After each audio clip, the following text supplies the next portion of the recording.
నీ అవ్వ ఎవ్వరికో రాచమర్యాదలు చేస్తున్నారు. ఈ రాష్ట్రాన్ని దేశాన్ని తాగుతున్న మా తాగుబోతులకు కనీస సవలతులు లేకుంటే ఎట్లా బాయ్?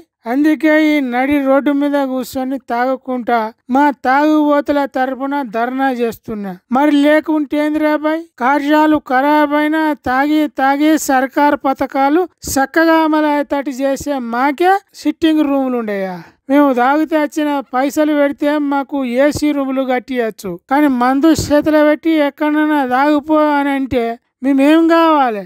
ఎటు పోవాలి? అందుకే మా బాధలు సర్కార్ దాకా చేరేటట్టు ధర్నా చేస్తున్నా.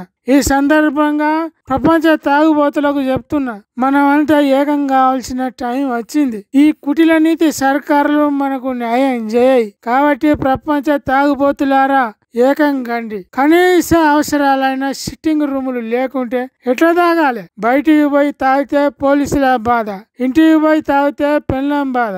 ఏం చేయాలి మేము? అందుకే ఇప్పటికైనా ఈ సర్కారులు కళ్ళు తెరవాలి, మాకు సిట్టింగ్ రూములు కట్టియాలి, ఆదుకోవాలి. అంతవరకు నా పోరాటం ఆగది.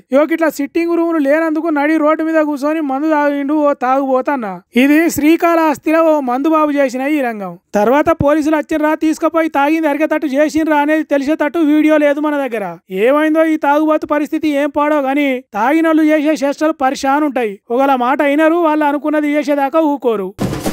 అటుపోయి ఇటుపోయి నేషనల్ హెరాల్డ్ కేసు తెలంగాణ ముఖ్యమంత్రి రేవంత్ రెడ్డి కూడా చుట్టుకునే తట్టే ఉన్నాయి కదా. ఎన్నడో స్వతంత్రానికి ముందు బ్రిటిష్ వారి మీద కొట్లాడటానికి పెట్టిన పత్రిక నేషనల్ హెరాల్డ్. దాన్ని నడిపేతానికి అసోసియేటెడ్ జనరల్ లిమిటెడ్ అనే పేరుతోని దాన్ని నడిపినప్పుడు దాని ఆస్తులు కాజేసడానికి కాంగ్రెస్ పార్టీ వాళ్ళు ఉపాయం చేసిండ్రని ఈడీ కేసు పెట్టింది. ఈ కేసును తవ్వుతుంటే దాంట్లో రేవంత్ రెడ్డి చెయ్యి కూడా ఉన్నదని తేలిందట.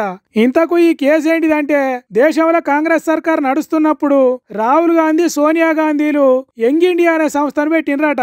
నేషనల్ హెరాల్డ్ పత్రిక నడుపుతున్న అసోసియేటెడ్ జనరల్ లిమిటెడ్ అనేది నష్టాలలో ఉన్నదని దాన్ని కొన్నారట. ఆస్తులు 1000 కోట్లు ఉండి అప్పులు 10 కోట్లలో ఉన్న సంస్థ నష్టాలలో ఉండులేంది, దాన్ని వీళ్లు కొనుడేంది అని ఈడీ కేసు పెట్టింది. అయితే అంతకంటే ముందు యంగ్ ఇండియా అనే సంస్థకు విరాళాలు సేకరించిండ్రట. కాంగ్రెస్ పార్టీ ఢిల్లీ పెద్దల మెప్పు పొందుతానికో వాళ్ళు ఇచ్చే పదవులకు ఆశపడో తెలియదు గాని సీఎం రేవంత్ రెడ్డి కాంగ్రెస్ పార్టీ లీడర్ల దగ్గర విరాళాలు వసూలు చేసిండట. అది కూడా ఢిల్లీ పెద్దలతో మాట్లాడి పదవులు ఇప్పిస్తా అని చేసిండట. అట్ట చేసుడు అవినీతి కిందికే వస్తది కాబట్టి ఎన్ఫోర్స్మెంట్ డైరెక్టరేట్ వాళ్ళు రేవంత్ రెడ్డి పేరును కూడా ఛార్జీ షీటులో చేర్చిండ్రు. రేవంత్ రెడ్డితో పాటు కర్ణాటక ఉప ముఖ్యమంత్రి డికే శివకుమార్, కాంగ్రెస్ లీడర్లు పవన్ బన్సాలు, అహ్మద్ పటేల్ పేర్లను కూడా ఛార్జీ షీటులో చేర్చిండ్రు. ఇక దీని మీద కాంగ్రెస్ లీడర్లు బీజేపీ ఈడీని రాజకీయాల కోసం మంచిగా వాడుకుంటాంది, ఇది తప్పుడు కేసు అని అంటున్నారు. ఇటు ప్రతిపక్ష పార్టీలోళ్ళు తెలంగాణలో కాంగ్రెస్ పార్టీ ఇంకెన్నో రోజులు ఉండదు, రేవంత్ రెడ్డి జైలుకు పోడు ఖాయం అన్నట్టు చెప్తున్నారు. మరి చూడాలే ఈ నేషనల్ హెరాల్డ్ కేసు కాంగ్రెస్ వాళ్ళను ఏం చేస్తుందో, ఈడీని వాళ్ళు ఎట్లా ఎదుర్కొంటారో చూడాలి.